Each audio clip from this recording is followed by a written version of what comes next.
Are you looking for more ways to use your 12 by 12 pattern paper but don't need piles of scraps? Hi, I'm Jess from JessCrafts.com and I'm here to help you make the most of your crafty supplies and time. So let's get making. Today I have 12 by 12 paper busting template number 2 for 5 by 7 cards. This template shows you how to make 4 5 by 7 cards without any patterned paper scraps from one piece of 12 by 12 patterned paper.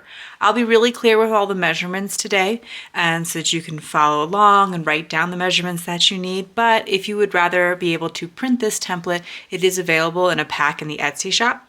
I believe there is a set of 10 that will include this one, and then a set of 20 if you're like, no, I really am into this and I want lots of ideas for 12 by 12 paper and 5 by 7 cards. If you do not make 5 by 7 cards, I do have 40 templates for turning 12 by 12 paper into A2 cards, but I'm just trying to give you more and more ideas, and giving myself a different size of card to work with allows me to give you more ideas. So we're going to start with this patterned paper from PhotoPlay paper. It is from the Sugar Plum Christmas line. It's called the Sweet Nutcrackers paper. And when you're using tools like paper trimmers, please follow all manufacturer's safety instructions. The first thing I'm going to do is cut the branding strip off. I do not consider the branding strip to be a scrap, although I know sometimes they have decorative elements to them. And so what I would suggest is that you take little pieces that have a pattern, kind of like that there, and just use them on the inside of the card for a little bit of decoration. Sorry, it's not focusing on that. But so as an example, that if you want to have something to do with it, just put that little strip on the inside of a card or add it as an extra decoration to one of these. Okay, so the basic idea behind this particular template is to cut for each card. And there are 4 cards. They're all exactly the same. That is how I do my templates.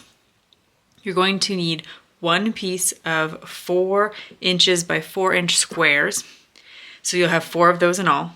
And then the rest of the patterned paper is cut into 2-inch squares. So if you start by just cutting those 4 4-inch squares and cut everything else into 2-inch squares, you will have what you need.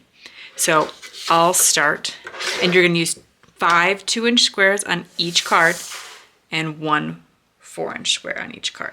So I'll start by cutting a 4 by 12-inch piece. Then I can cut those 4-inch pieces. This does work with directional patterned paper. The side of the paper I'm showing you is directional. It's double-sided paper, and the other side is not as directional. Like if you turn it either way, it will look, it's different from one side to the other, but it's not like when I turn it on its side, it looks wrong per se. And I do often like to sort them into trays. I use trays from scrapbook.com. You could use envelopes, you could use box lids, anything you want. And then that way I can keep all the pieces I need for a particular card all together.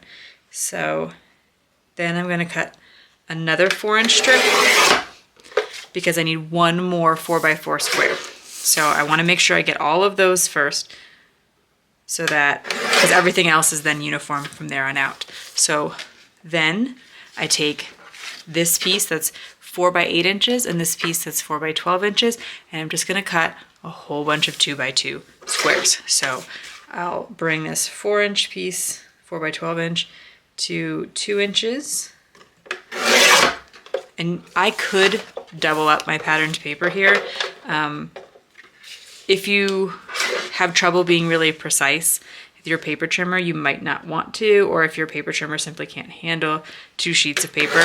But I'm cutting 2 pieces that are 2 by 12 inches into 2-inch squares, just by so I started at 12 inches, I went to 10, then 8, then 6, then 4, then 2. Again, making sure that you're keeping those in line with each other so one is not winding up being bigger or smaller than the other.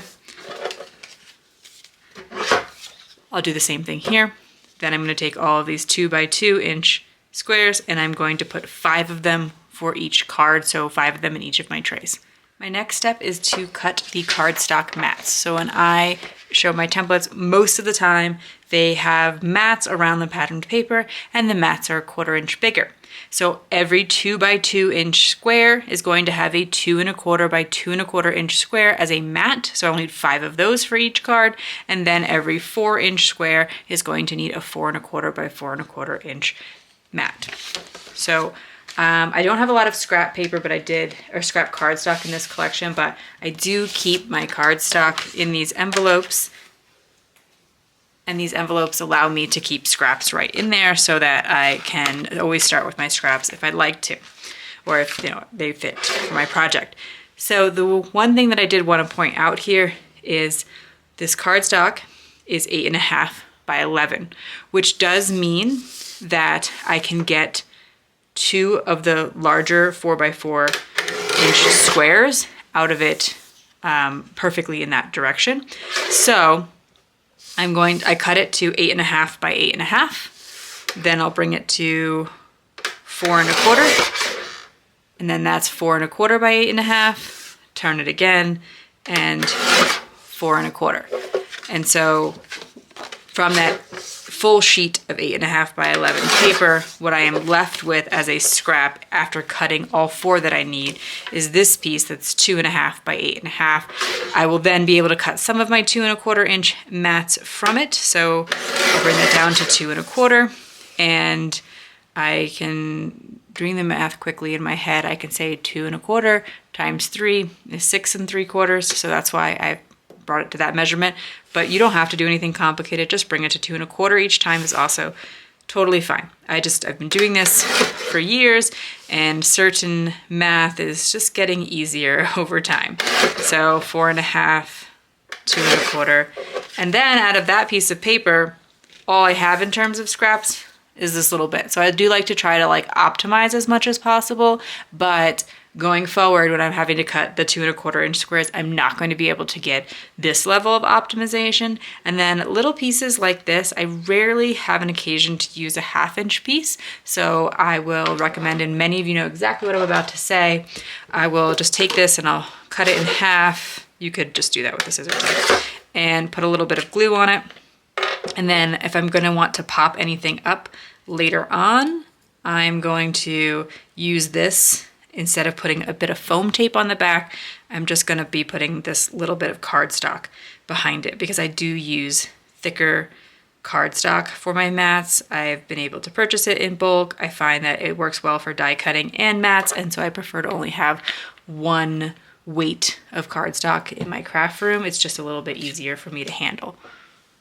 So I cut all of my mats. I needed 5 of these squares per card, and there are 4 cards, so I need 20 of these squares, and then I counted 5 of them into each of my containers so that I can keep everything really organized and move through the process. Then I want to think about how I want to use my patterns, because I am working with double-sided pattern paper. I find that is pretty common with patterned paper. You could absolutely do this with single-sided patterned paper. The sketch, if you look at it, calls for you to have these squares in the corner. And so for me, I'm going to put my less busy bit of patterned paper in the corners. So that's the back side with the sort of diamonds and line pattern and all that. And then my nutcrackers are going to be my larger piece of paper.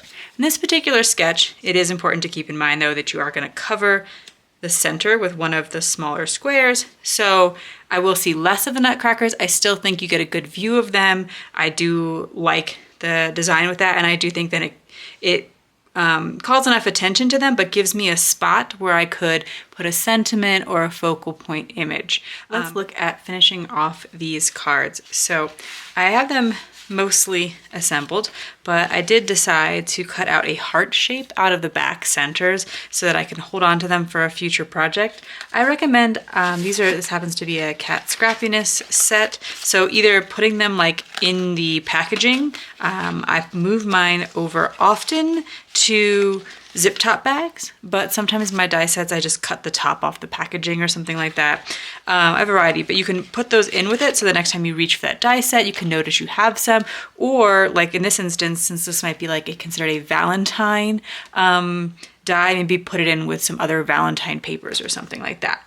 But that way I feel like, this cardstock didn't go to waste. And then the other thing is that I have some of these scraps from when I was cutting out my mats. And what I'm going to do is, because this 4x4 square is going to stretch across this large gap here, I like to put a little bit of support in the center. If you're using thinner cardstock, this might not be necessary, but this is like thicker, high quality patterned paper, and I use thicker 110-pound cardstock, so I find it quite helpful to have that little bit of extra support in the center so it doesn't sag. But just something to keep in mind. And then again here, when I attach this, I might focus my adhesive in the areas where I know it's going to be touching the other patterned paper or my scrap, rather than just putting glue all over it. And that way I'm not trying to glue it to this background paper, because again, that will cause it to kind of like dip a little bit in. None of these are a really big deal, but just something in terms of making everything look really clean at the end. So I would go ahead and repeat that process for all of the cards, and then I need to decorate this center here. So this particular collection had a sheet that was available with it. I've made cards with this collection before, so these have been cut up, but it allowed you to cut out your own shapes. So for the price of a piece of patterned paper, you got a lot of shapes and sentiments that you could then fussy cut out yourself, which I think can be a good way of getting some coordinating embellishments at an inexpensive price. But I also did purchase the sticker sheet, and so I think I want to try to use some of these stickers today, because I've already started working with this collection. I don't have a bunch of the pattern paper left, and so I want to make sure that I use some of these stickers before I don't have anything that coordinates with them. So I noticed there is this sentiment sticker that fits across this large panel really well, and I think that I will then pair it with another small image.